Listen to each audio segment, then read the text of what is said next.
Welcome to my kusina. Magluluto ako ngayon ng munggo. So, ito yung mga ingredients natin. Meron tayong bawang, luya, taba. Yan. Ito yung panggigisa ko. Ipiprito ko to.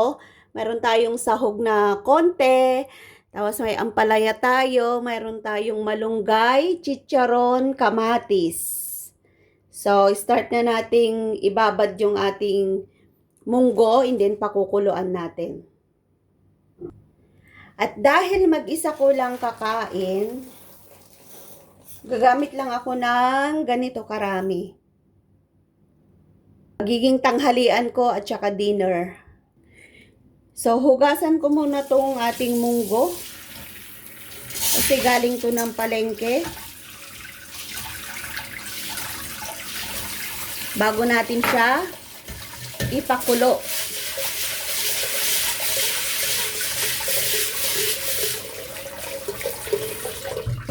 So, yan, malinis na siya. So, ito yung gagamitin kong kaldero. Para kahit bumulwak ng bumulwak, hindi lalagpas yung tubig niya. Kasi kung maliit, it's not usable. So, start natin magpakulo. Yan, big fire natin siya.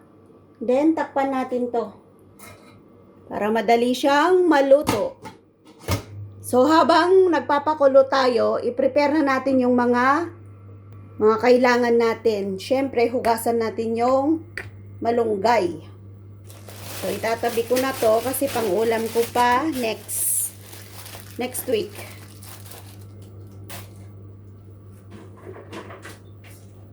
So, hugasan natin yung ating malunggay. Sarap ng malunggay ko, oh. Hiningi ko to sa kapitbahay. So, himayin natin yung ating malunggay. Sarap. Sarap nito.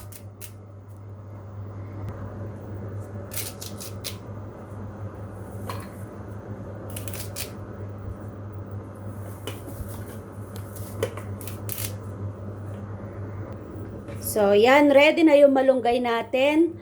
Hiwain din natin yung bawang, ginger, at saka yung ating ampalaya. So, tingnan natin. Ayan. Kumukulo na siya.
So, ready na lahat yung mga kasangkapan natin para sa ating ilulutong munggo.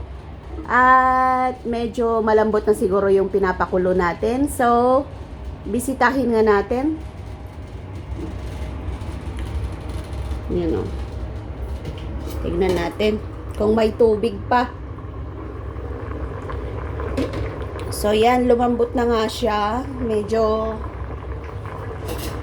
Medyo bumubuka na yung ating munggo. Yan. So, lagi nating bisitahin. Baka mawalan siya ng tubig. So, takpan muna natin. Mga 20 minutes pa or 30 minutes. Sarap ng ulam ko. Tanghalian ko to at saka hapunan. Mag-isa lang ako sa bahay. So, kakainin ko yung mga gusto ko. Kahapon, nagluto ako ng galunggong, okra, and tomato salad. So, ngayon, magluluto ako ng munggo. Tapos, bukas, magluluto ako ng nilaga. Tapos, sa susunod, magluluto ako ng pansit. Ang sarap ng pagkain ko.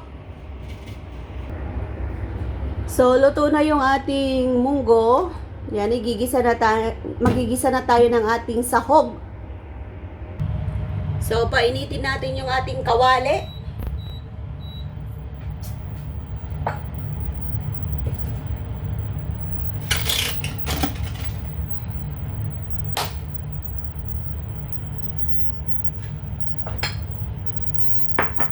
Magluluto ako.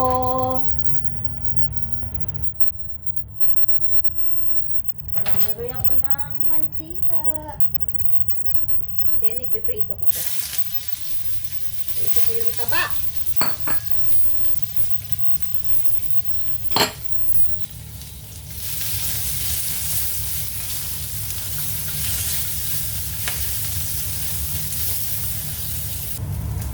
So, tanggalin natin to kasi nakuha na natin yung kanyang mantika.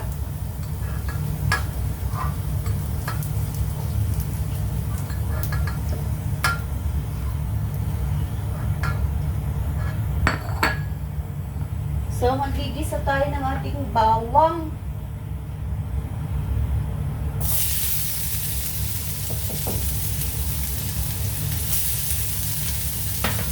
Then, maglalagay tayo ng luya.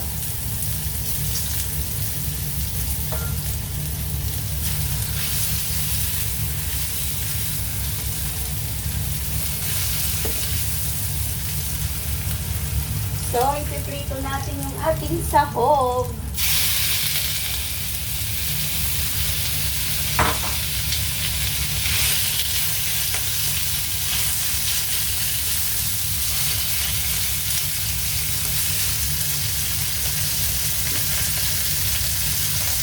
Sarap ng ating munggo. Ang bango.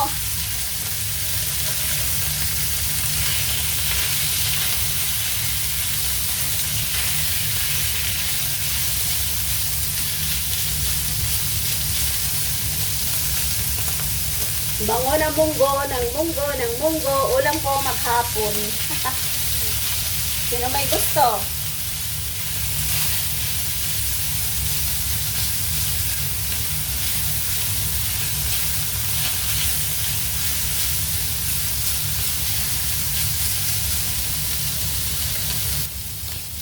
So, gawin natin golden brown yung ating sahog.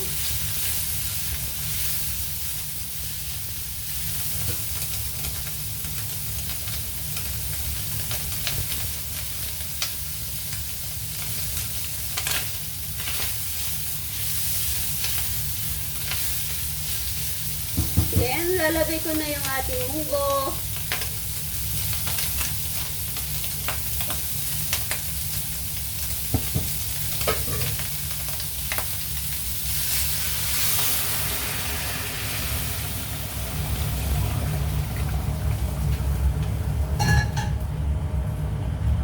Oh, diba? Ang sarap. Dami kong ulam.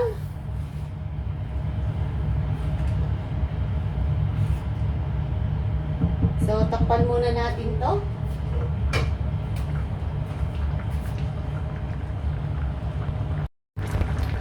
So, takpan ko muna siya.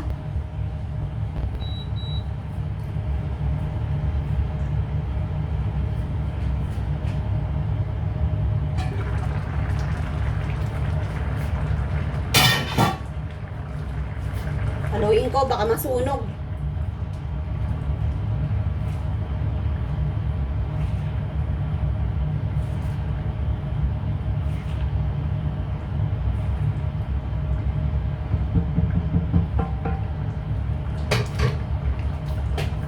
So, titimplahan natin ng asin.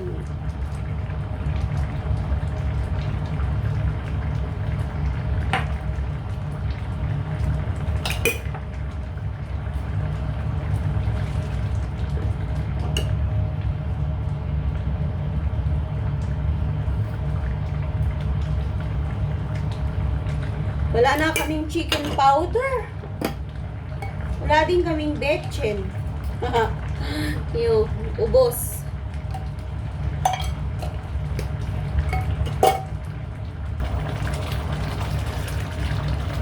Bawasan natin ng tubig niya konti kasi nga masabaw.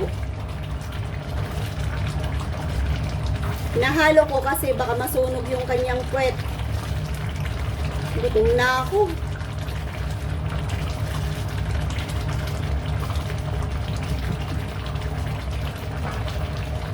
Hinaan ko nga.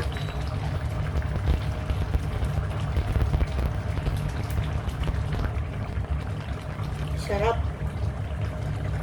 Dami kong niluto pala.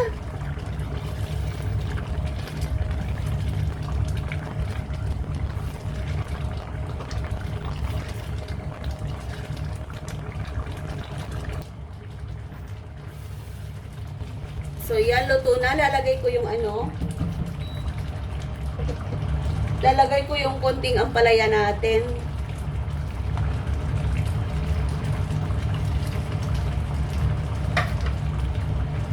Oo, diba? Sarap. Lutuin natin konti yung ampalaya.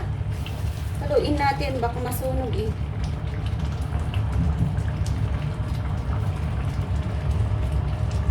Yan, with ampalaya.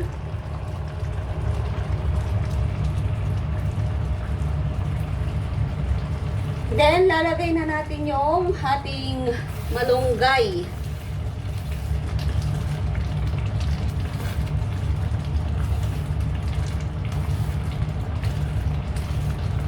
Ang sarap-sarap ng aking munggo.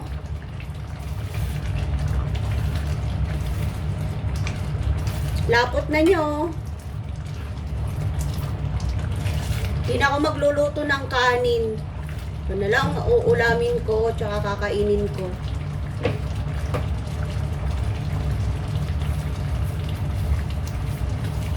Tutuin lang natin yung ampalaya and then lalagay na natin yung ating malunggay. So yan, pwede na yan. So mayroon tayong malunggay. Charan! Yan. Sarap ng ating munggo. Yan. Oh! Delicious. Ang lalaki ng tangkay nyo.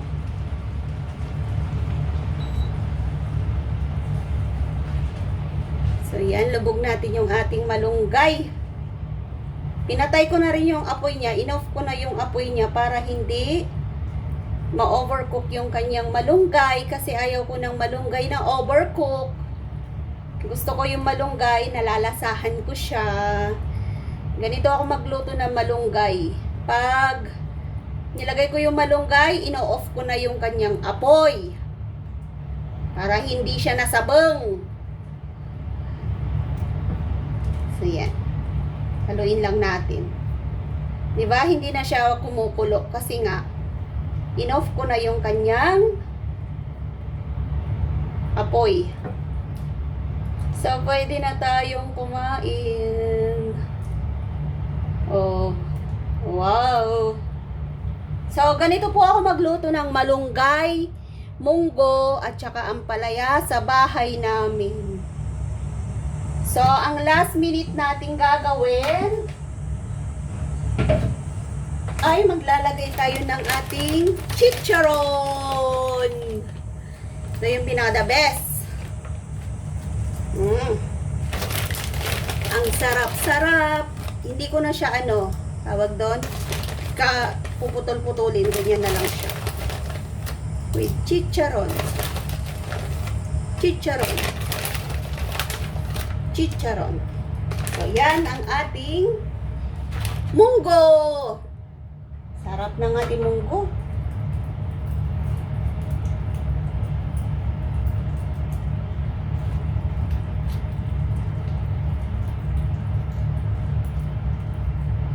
So, luto na yung munggo natin. Pwede na tayong magsandok. Magsandok ako ng aking chicharon. So, magsandok na tayo. Kain na tayo. Aga kong kakain ngayon. Kasi naglalaba ako. Mamaya magpupunas ako ng kusina. Tsaka toilet.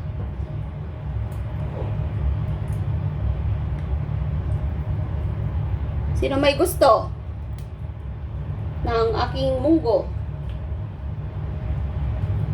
Munggo with chicharon. Sarap. Diba? Kain tayo ng marami.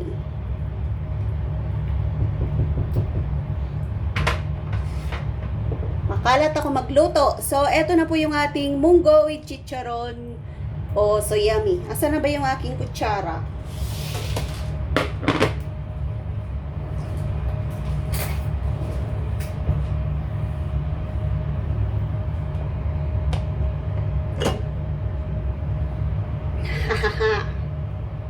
Diba? Ang sarap. Ang dami kong niluto. So, kain tayo. Tikman natin.